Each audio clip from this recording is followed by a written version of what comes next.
Miss হবে না আপনার পছন্দের টিভি শো। দেখুন জি5 অ্যাপে একদম ফ্রি। যদি ভালো নয় কি হবে বলতো ভাই? আমার কি হবে? আমার কাছে আর কেউ নেই। দাদা এসে ছিল, বলছে ওর কাছে অত টাকা নেই, ও কিছু করতে পারবে না। আর ডাক্তারবাবু বলেছে অনেক টাকা লাগবে, অনেক টাকা। আচ্ছা আমরা কি মরে গেছি নাকি? হ্যাঁ আমরা তো আছি। তুমি চিন্তা করো না পুতুলদি, আমরা ঠিক কিছু না কিছু করব। আমাদের উপর ভরসা আছে তো, যে করেই হোক দেখো তীর্থদাকে বাঁচাবো আমরা। এই শিমুল, আমার মনে হয় ডাক্তারবাবুর সঙ্গে কথা বলা দরকার।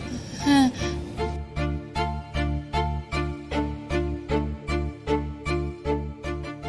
বলছি আমরা না তীর্থ চ্যাটার্জির বাড়ির লোক, একটু ডাক্তারবাবুর সাথে কথা বলা যাবে? ওনাকে তো নিশ্চয়ই ট্রিটমেন্টের জন্য নিয়ে যাওয়া হয়েছে। কেমন আছেন? দেখুন, অপারেশন করাটা খুব আর্জেন্ট, কিন্তু এই মুহূর্তে সেরকম কোনো সিচুয়েশন নেই। প্রচুর ব্লকেজ পাওয়া গেছে, ওনার প্যারামিটারগুলো এদিক ওদিক করছে। মনে হচ্ছে ওপেন হার্ট সার্জারি করতে হবে।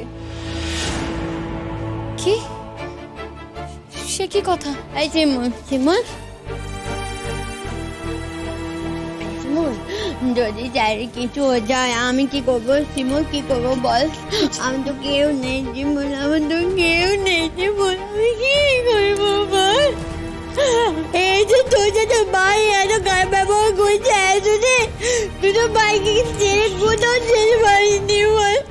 আমায় তো স্যার খুব ভালোবাসে, আমি কি করে স্যারকে ছেড়ে যাই বলতো? কি করে যাই? কি বলছিস তুই এসব কথা? কেন ছাড়ার কথা আসছে কোত্থেকে? কেন তুই তীর্থদাকে ছেড়ে থাকবি? এই দেখ আমার দিকে তাকা, শোন, এখন মেডিকেল ট্রিটমেন্ট অনেক উন্নত হয়েছে। হ্যাঁ, আমরা যদি প্রয়োজন হয় ওকে অন্য জায়গাতে নিয়ে যাব, ভালো জায়গায় চিকিৎসা করাবো। কেন ভাবছিস তুই? একদমই তাই, তুমি ভেবো না। হ্যাঁ আমাদের উপর একটু ভরসা করো। বলছি একটু ডাক্তারবাবুর সাথে কথা বলা যাবে? হ্যাঁ দেখুন না, এক্ষুনি ফোন করে দিচ্ছি, 1 মিনিট। এরকম করো না। হ্যালো, হ্যাঁ স্যার, তীর্থ চ্যাটার্জি বাড়ির লোক আপনার সাথে একটু কথা বলতে চাই, আপনি কাইন্ডলি একটু আসবেন? ওকে ওকে। কি বললেন? উনি আসছেন। Thank you. আসছে বললো তো। এই বলছি তীর্থ তার দাদা বৌদি কাউকে দেখছি না। আসেনি তো, আসেনি। জানিস তো শিমুল, ওই কটকটিটা কি বলে? কটকটিটা বলে আমার জন্য নাকি স্যারের সই খারাপ করেছে।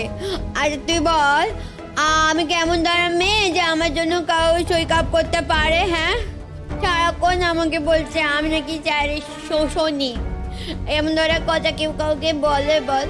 আচ্ছা আমি মানলাম আমি কিছু করতে পারিনি গো, আমি কোনো ভাবে সেবা শুশ্রূষা করতে পারিনি, যত্ন করতে পারিনি, তাই বলি কি আমি খারাপ বল? আচ্ছা আমি আসার আগেও তো স্যারের যত্ন করতাম নেকো আমি, তাহলে কি তখন স্যার সুস্থ ছিল না? আমার জন্য কি অসুখ করেছে বলতো? হ্যাঁ, এমন ধরা কথা আমাকে বলেছে। জানিস আমি কি করেছি বলতো? আমার দোষ কোথায়? তোমার কোনো দোষ নেই পুতুলদি, যারা এরকম ধরনের কথা বলছে তারা ভালো লোক নয়। আমি তো তোদেরকে বলেছি ও ভালো না, খারাপ লোক। দেখো এসব কথা বাদ দাও, কে খারাপ কে ভালো কে মন্দ এসব কথা নিয়ে তুমি এখন ভেবো না। তুমি এখন শুধু তীর্থদাকে নিয়ে ভাবো, তীর্থদার ওপর কনসেন্ট্রেট করো, তার ট্রিটমেন্টের কথা ভাবো। এর বাইরের কোনো কিছু তুমি ভাবতে যেও না পুতুলদি। জি5 ডাউনলোড করুন আর সব এপিসোড দেখুন একদম ফ্রি।